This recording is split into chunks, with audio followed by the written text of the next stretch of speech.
Happy New Year mga kabayan. Happy New Year sa inyo. Sana po ay magiging happy kayo sa New Year na ito. Mag-iingat kayo mga kabayan. So, bali ito lang yung nakayanan. Tsaka mamaya magluluto si Mrs. ng kakanin. Yun. Okay na yan.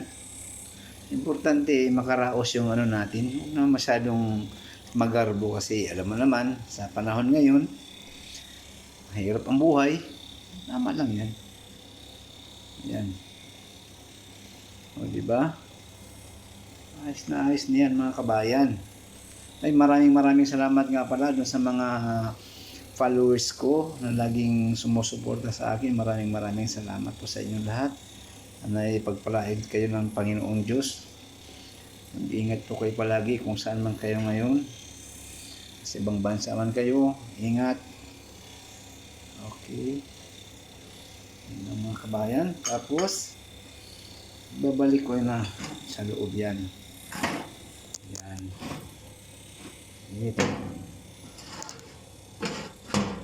Okay.